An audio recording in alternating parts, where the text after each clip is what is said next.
বাজার চলে এসছে। এদিকে ডাল ফোড়ন দিয়েছি, মুসুরির ডাল হচ্ছে আম দিয়ে।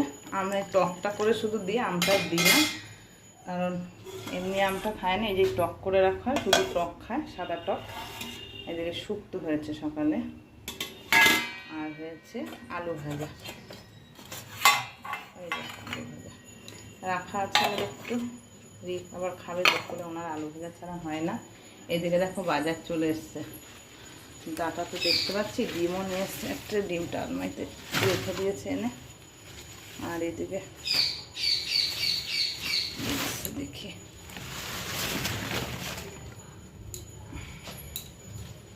কুমড়ো, লাভারের কুমড়ো তো থাকবে। এটার জন্য চিকেন আছে, চিকেন আছে। এটা তো মাছ আছে, মাছ দেখবো। চলো তার আগে সবজিগুলোকে ভালো করে ধুয়ে তুলি, জায়গাটা ফাঁকা করে নিবি কিন্তু, তারপর মাছটা ঢালবো। কেন সবজিগুলো রেখে নিবি আগে। গোটা গোলমরিচটা একটু আগে গুঁড়ো করে নেব। গোটা গোলমরিচ পড়ে গেল চামচটা। গোটা গোলমরিচটা একটু গুঁড়ো করে নিলাম। এবার জিরের গুঁড়ো দেবো, 4টে লঙ্কা বেশি দেবো না, দিয়ে জিরে আর দেবো না বেশি। 4-5টা লঙ্কা নিয়ে নিলাম, অল্প করে জল দিয়ে এবার মশলাটা করে নেব। একটু মাছ ভাজছি, আর এই কটা মাছ বাকি আছে ভাজা। ডাটা আর আলু দিয়ে মাছ রান্না করবো, তাই জিরে আর গোলমরিচ বাটা আর 3-4-5টা কাঁচা লঙ্কা, একটু দুটো লাল লঙ্কা দিয়ে বেটে নিলাম। তা ইচ্ছে ছিল আজকে মশলাটা ছিঁড়ে গেছে করবো মাছটা রান্না, সেটা পারলাম না। এদিকে মাছ ভেজে রেখেছি। কী বলবো, মাছ প্রথমে যখন ভাজা বসিয়েছি না, মাছ ভাজতে গিয়ে এমন একটা বিপদ ঘটে গেল, কী বলবো। আর এতক্ষণ গ্যাস অফ করে বসেছিলাম, এখন আবার এই যে শুরু করলাম মাছ ভাজা। নমস্কার, কেমন আছো সবাই? আশা করি যেখানে আছো সবাই ভালো আছো, সুস্থ আছো। তোমাদের ভালোবাসার আশীর্বাদে আমরাও ভালো আছি। দেবযানী ডেইলি ব্লগ চ্যানেলে নতুন একটা ব্লগে তোমাদের সবাইকে অনেক স্বাগত জানিয়ে, তোমাদের সবাইকে সঙ্গে নিয়ে আজকের এই ব্লগটা স্টার্ট করছি। সারাদিন তোমরা আমার সাথে থেকো, আশা করি ভিডিওটা ভালো লাগবে। কেমন? এই দেখো মাছ ভাজা বলছি, মাছটা মানে তুলবো আর কি, ভাজা হয়ে গেছে। আর মাছটা ফেটে গেল, ফট করে ফেটে এমনভাবে তেলটা ছিটকে এলো, মানে কি বলবো। আমি তো মাখো মাখো বলে আগে বেসিনে কল খুলে জল দিয়েছি সমানে মুখে, আর গ্যাসটা অফ করে দিয়েছি। আর এই যে এতক্ষণ পুরো বসেছিলাম, একটা মলম, সিলভারের মলম দিয়েছি, সেটার আবার কি ডেটটা নেই, যেটা ডেট আছে সেটাই পাম্পকে দিয়েছিলাম, তাহলে সে পাম্প হয়ে গেছিলো তখন। তা কানের ওখানে বাড়িতেই রয়েছে আর কি, ফোন করেছি নিয়ে আসবে। ওইটা ডেট চলে গেছে, সে ডেট চলে গেছে। এখন ঠান্ডা করার জন্য কী করবো, প্রথমে কিছু মাথায় আসছে না, ওই মলমটা একবার বাড়ি থেকে দিয়েছি। পরে আমার কাকু বললো কোলগেট দিতে, এই কোলগেটটা লাগিয়েছি, এত জ্বালা পোড়া করছে, মানে আর কিছু বলার ভাষা নেই। এখন শুধু বসে বসে কাজ দিলাম, জ্বালা সহ্য করতে পারছি না, তার মধ্যে এই বিভৎস গরম। এই তো অবস্থা দেখো, রান্না করতে গিয়ে কেমন বিপদ। আমার রোজই হয়, কম আর বেশি, তার অনেকটা বেশি হয়ে গেছে আর কি।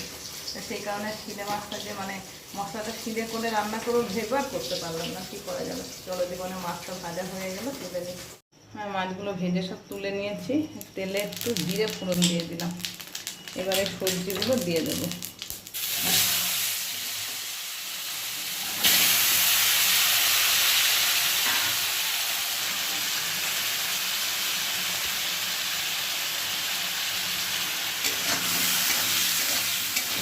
দিলাম, এবার ভালো করে নাড়াচাড়া করবো। একটু মধ্যে দিয়ে ভাজা ভাজা হলে তারপর ওই জিরে আর লঙ্কা গোলমরিচগুলো যেটা বাটা আছে মশলাটা দেবো। সবজিটা ভাজা হয়ে এসছে, এবারে মশলাটা দিয়ে দেবো। বাটিটা দিয়ে একটু জল দেবো, নুন হলুদ দেবো। নুন দিয়ে দিলাম, মাছের একটু তেল ছিল, সেই তেলটাও দিয়ে দিলাম মশলার সাথে। একটু চিনি দেবো, আর 2-4 দানা একটু চিনি দিয়ে দিলাম। এবার এটা ভালো করে নেড়ে একটু গ্যাসটা কমিয়ে দেবো, আস্তে আস্তে মশলাটা কষা হবে। মশলাটা ভাজা ভাজা হয়ে এসছে, তেল ছেড়ে দিয়েছে মশলার গা থেকে। এবার জন্য জল দিয়ে দেবো পরিমাণ মতো।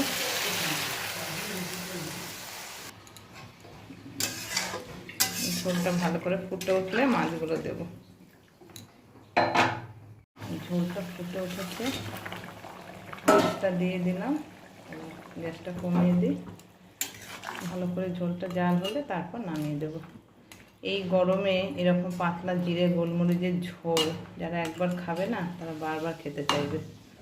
যেমন খেতে টেস্ট হয় তেমনি খাওয়াটাও খুব ভালো শরীরের পক্ষে এই গরমে। চলো ঝোলটা জাল হতে থাক। এই দেখো জিরে গোলমরিচ আর লঙ্কা বাটা দিয়ে মাছের ঝোল রান্না হয়ে গেছে। আর এদিকে রিকের জন্য চিকেনটাও করে নিয়েছি প্রেসারে। এদিকে একটু ছোটো হয়তো অল্প করে ভাত লাগবে বলে বসিয়ে দিয়েছি। রান্না কমপ্লিট, ভাতটা হলেই হয়ে যাবে। এই ফাঁকে আমি স্নানও করে চলে এসেছি। স্নান করে চলে এসেছি। আর এই দেখো এগুলো সব তুলে রেখে দিয়েছি। তো এই মলম লাগানো ছিল, পেস্ট ছিল, সেগুলো এখন এত জ্বালা করছে না। এখন আমি একটু ওষুধটা লাগাবো, লাগিয়ে তারপর একটু খাওয়া দাওয়া করে সব শোবো। কারণ খাওয়া শুরু হবে, সব এক এক করে খেতে চলে আসছে স্নান করে। এই দিকবাবু চলে এসছে। চলো এবার খাওয়া দাওয়ার কাজটা করে নিই কেমন।